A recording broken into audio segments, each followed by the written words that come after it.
Bueno, toda la información escrita y no escrita es cultura, es conocimiento. Voy a contarles algo de los aborígenes australianos. El hecho de que todavía quedan aborígenes australianos ya es por sí solo notable. Vistos como seres infrahumanos, los primeros colonos blancos, quienes los expulsaron de las mejores zonas para empujarlos hacia los yermos del interior, extinguidos en Tasmania y amenazada su existencia en otros lugares.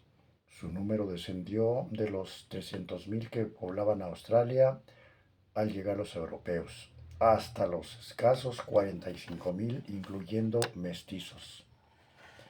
Supervivientes a mediados del presente siglo. Solo entonces las autoridades tomaron conciencia del problema y de sus graves responsabilidades, iniciándose un programa de protección al indígena que hizo elevar su número a 80.000, entre puros y mestizos, muchos de ellos establecidos en reservas. No obstante, los indígenas de Australia siguen en peligro de extinción, pues aunque han experimentado un aumento demográfico, están perdiendo su estilo de vida a marchas forzadas. Muchos han ido recalando en las misiones, las misiones esparcidas por la costa y el interior. Otros se han empleado como pastores de las fincas ganaderas. Y algunos, en especial los mestizos, se han convertido en un problema social al establecerse ilegalmente junto a las poblaciones, donde se ganan la vida como pueden. Por desgracia, los aborígenes fieles a la vida que llevaron sus antepasados, cazando y recolectando alimentos, disminuyen cada día más y en gran parte del continente no quedan más que vestigios de su civilización y costumbres. Y es casi seguro el origen asiático de los primeros pobladores de Australia y posible su presencia en estas tierras desde hace unos 20.000 años. Así, estiman algunos expertos que por hallarse entonces unidos los dos continentes, último periodo glaciar, los antepasados de los australianos se limitaron a recorrer aquel inmenso puente terrestre. No obstante, la mayoría de los científicos se decanta por una fecha más reciente, sugiriendo un avance escalonado por la cadena de islas indonesias. En cualquier caso, la arribada de una sola familia a estas tierras bastaría para explicar la presencia de todos los aborígenes. El aspecto físico del indígena australiano muestra rasgos claramente negroides. Coloración pardo oscura de la piel, boca y nariz anchas, combinados con otros caucásicos o indoeuropeos. Cabello ondulado, abundante pilosidad, ¿sí?, facial y corporal, y prominentes arcos superficiales, reconociendo las excepcionales características de estas mezclas. Los antropólogos incluyen a estos individuos en un grupo étnico aparte, el australoide. El aborigen australiano parece un fósil viviente del hombre de la edad de piedra, pues desconoce las herramientas metálicas, las faenas agrícolas, en cualquiera de sus aspectos, la rueda y la escritura, pero el paralelismo es por completo inexacto. Muchas invenciones prácticas y sociales con las que se calibra el progreso material en Occidente han sido del todo innecesarias para el modo de vida australiano. Estos pueblos han sobrevivido porque a lo largo de muchos siglos supieron crear una cultura especial y perfectamente adecuada en todas sus facetas: casa, relación familiar, creencias, ritos, a su medio ambiente.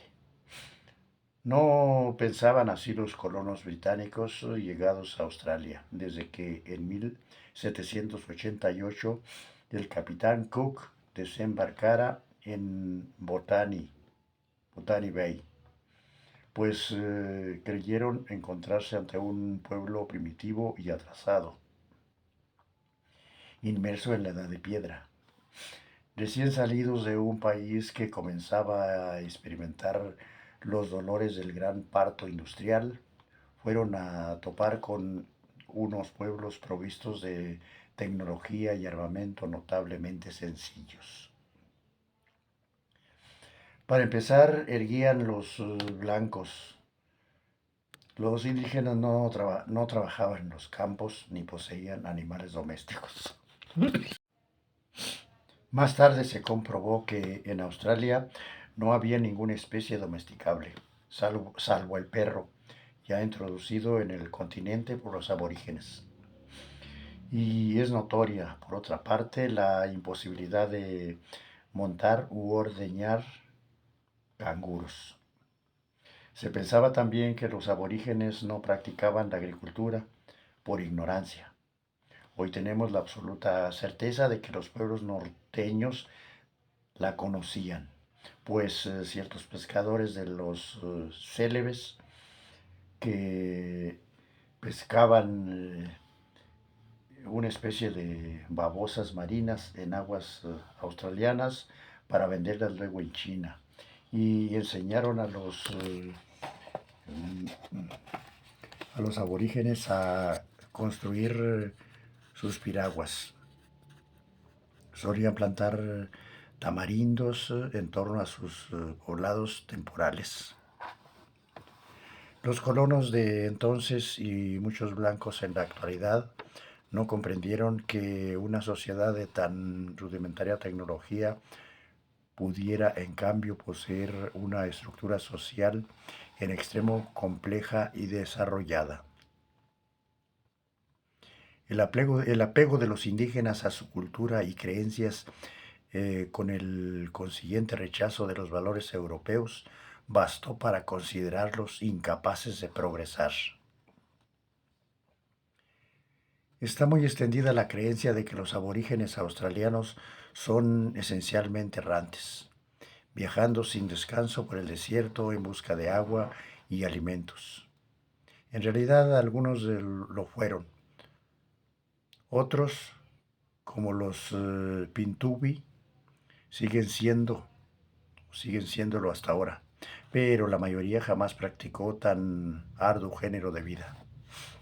Al llegar el hombre blanco, los australianos habitaban las costas orientales, septentrionales y occidentales del continente, cuya fauna y flora permitía la supervivencia de un pueblo cazador y recolector. Al explorar el río Murray, Stuart descubrió numerosos poblados y en cierta ocasión llegó a contar hasta 600 tribeños que le observaban desde la ribera. Estas zonas fértiles próximas a las nuevas ciudades de Sydney, Melbourne, Adelaida y Perth fueron las preferidas por los colonos británicos, quienes procedieron a expulsar o exterminar a las tribus establecidas en ellas. Los efectos de la presencia europea fueron devastadores e inmediatos, pues de los 1.500 nativos residentes en la zona de Sydney en 1788, hacia el año de 1857 tan solo quedaba uno, el capitán Philip primer gobernador de la colonia y hombre partidario de dispensar un trato justo a los aborígenes, prohibió el empleo injustificado de las armas. Vana disposición, pues las disputas se hicieron inevitables, ya que la sola presencia de los europeos bastaba para alterar el equilibrio ecológico y por ende alimenticio de la zona. Los blancos pescaban y cazaban, abrían claros en los bosques para iniciar cultivos, criaban ganados, construían casas y tomaban el agua que necesitaban. Con ello, aparte de reducirse el espacio vital de las tribus, mermaban sus recursos de caza, pues los animales salvajes abandonaban aquellas tierras. Cuando buscaron refugio en el interior del país, entraron en conflicto con otras tribus y, poco aptos para la dura vida del desierto, acabaron por morir de hambre. Así fueron desapareciendo tribus enteras.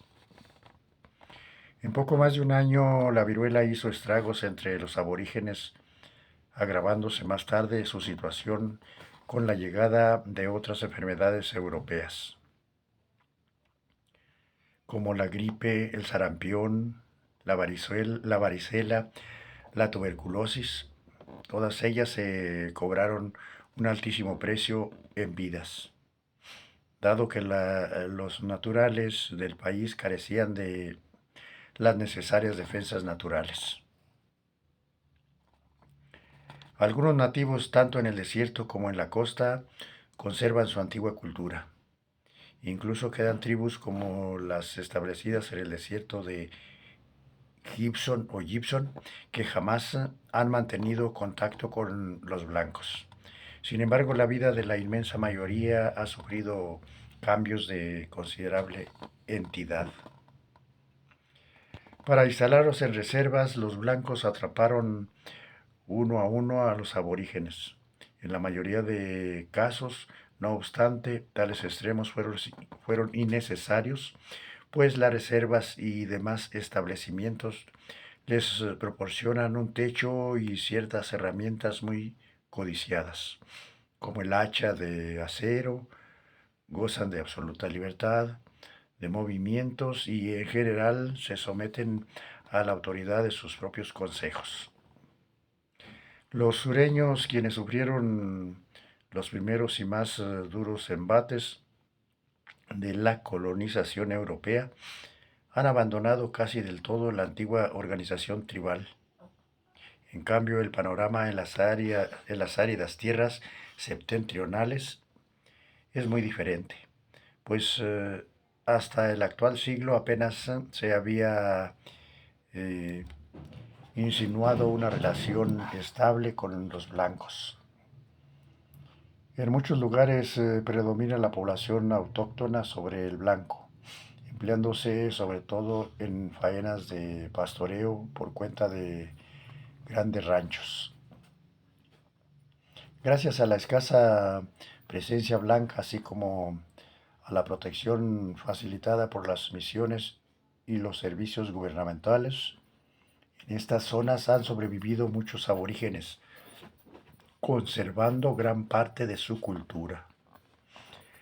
Las tribus establecidas en la proximidad de misiones o reservas siguen constituyendo comunidades eficaces, reteniendo sus ancianos la autoridad e influencia precisas para velar por el respeto a las tradiciones.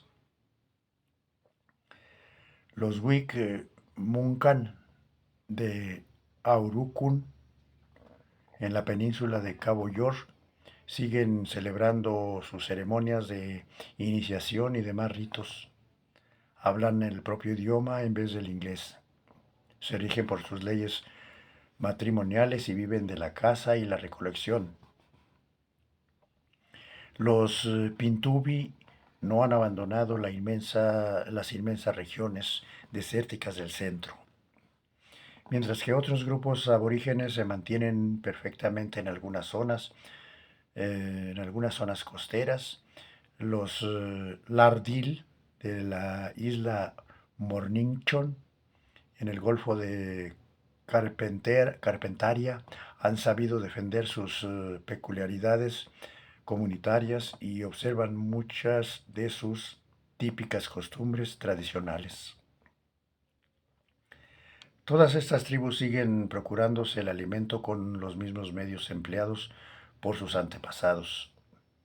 Los Lardil explotan habitualmente la abundante fauna de su isla, cazando ualabis, tortugas de pantano, patos, gansos y lagartos. El mar les proporciona gran variedad de peces, que capturan empleando redes, sedales y arpones. Entre los grupos del desierto australiano, las mujeres se encargan de la recogida de las frutas, tubérculos, huevos, larvas y cucarachas, mientras que los hombres cazan canguros, ualabis, emúes, iguanas, otros animales menores. Las partidas de caza suelen constar de un hombre, una o dos esposas y los hijos. El padre rastea y caza mientras los restantes miembros del grupo se dedican a recoger alimentos. En ocasiones se reúnen hombres de diversas tribus para organizar batidas en pos de los grandes canguros rojos, desde luego, y grises. Rodean una zona de cierta extensión y pegan fuego a la maleza, con lo que van empujando las piezas hacia las posiciones ocultas de los cazadores. Con su habilidad característica calculan la distancia que recorre el canguro en cada salto y dirigen sus lanzas hacia el punto que ocupará el animal segundos después, ayudándose de un huómera o propulsor de dardos y lanzas, consiguen blancos a distancias de hasta 60 metros, siendo su alcance máximo de unos 100 metros. El arma más famosa de los aborígenes australianos, el boomerang, resulta muy útil para la caza de los canguros y en el campo desierto o campo abierto. No obstante, puede ser igualmente efectiva en combate, pues con un rápido movimiento de la muñeca, un guerrero diestro en su manejo alcanzará cualquier punto del cuerpo de un adversario. La sencillez de su tecnología cinegética y recolectora contrasta con la suma complejidad de su estructura social. Así el matrimonio es un asunto complicado para el indígena australiano. La actitud de los blancos hacia esta cuestión resulta escandalosa, pues parecen juntarse sin discriminación como animales. Muchos australianos de origen europeo, en cambio, dudan que sus compatriotas de piel más oscura lleguen realmente a estar casados. Estas confusiones y tantos malentendidos obedecen a que la elección del cónyuge por parte de un aborigen está muy mediatizada a causa del complicado esquema de relaciones humanas o familiares. El miembro de un grupo eh, emparentado solo puede contraer nupcias con un individuo de otro grupo local, quedando la pareja obligada a residir en territorio de la familia del marido. Existe asimismo otro sexo o otro nexo, aparte del parentesco, entre los individuos de muchas tribus, pues suelen agruparse en logias religiosas cuyos miembros se consideran descendientes de determinado animal, constituido en tótem y centro de sus creencias.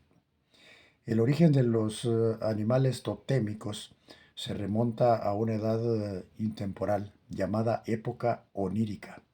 Además del tiempo presente, los aborígenes afirman que hay otro mundo situado fuera del tiempo, en el cual penetramos cuando nos dormimos. En cierto instante se escindió el tiempo, produciéndose entonces la diferencia entre el sueño y la vigilia. Durante la época onírica, los animales totémicos, zarigüeyas, canguros, emúes y otros, cruzaron infinidad de veces el desierto, tejiendo con sus huellas inmateriales un entramado de influjos sagrados por todo el país. Periódicamente las logias deben celebrar ceremonias destinadas a estimular la fecundidad de la especie, correspondiente a su antepasado onírico. Para estas ceremonias de aumento o fecundidad, algunas tribus emplean unos tableros minuciosamente grabados con motivos mitológicos y figuras de seres oníricos, que antiguamente solo se mostraban a los iniciados, castigándose con la muerte a cualquier mujer que las viera, aunque fuera involuntariamente. Los detalles del sueño revisten carácter sacro para los aborígenes australianos. Así, se considera sumamente afortunado a quien oye en sueños los cánticos de algún espíritu de la época onírica. Los Lardil creen que cuando una persona dormida se pone a cantar, conviene imitarla hasta aprender de memoria la melodía. Con estas canciones los Lardil crean nuevas danzas, estableciéndose una dura competencia entre diversos grupos por producir las más estimulantes.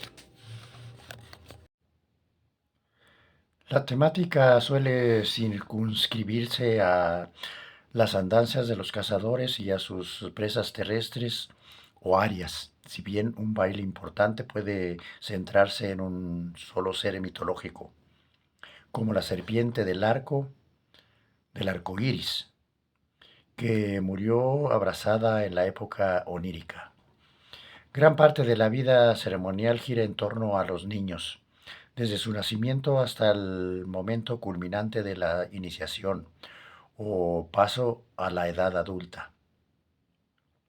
En casi todas las tribus, especialmente las establecidas en la tierra de Argem, la ceremonia más importante es la circuncisión. Arrancados de sus madres, los muchachos comienzan a participar en las actividades masculinas, instruyéndose en los secretos de sus logias y aprendiendo las canciones sagradas que refieren hechos protagonizados por seres oníricos. Cuando llega el momento de la circuncisión, las mujeres se mantienen a cierta distancia y, como exige la tradición, ponen a prueba el valor del iniciando, intentando convencerle de que abandone sus obligaciones. Los muchachos permanecen ocultos bajo unas mantas, mientras los hombres interpretan los cánticos rituales y ejecutan sus bailes.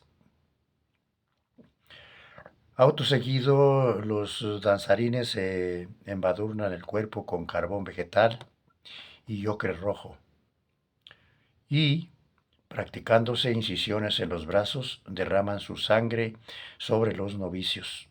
Las ceremonias alcanzan su apogeo al caer la noche, cuando, encendiendo enormes fogatas, se tiende a los muchachos completamente desnudos sobre las espaldas de los tribeños más viejos.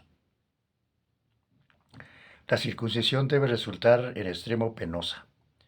Un cuchillo de sílex era el instrumento tradicional antes de conocerse las navajas de afeitar. Pero la silenciosa aceptación del dolor demuestra la madurez del joven. Actualmente las tradiciones de los antepasados han perdido mucha importancia para los aborígenes que mantienen estrechas relaciones con los blancos. Bueno, esta es parte de la historia de los indígenas australianos. Eh, Como digo, pues toda lectura, toda información es cultura. Espero les guste. Tómense su cafecito. Sí, tómense su cafecito y compartan el canal para seguir con la información y seguir adelante con el conocimiento que nunca termina.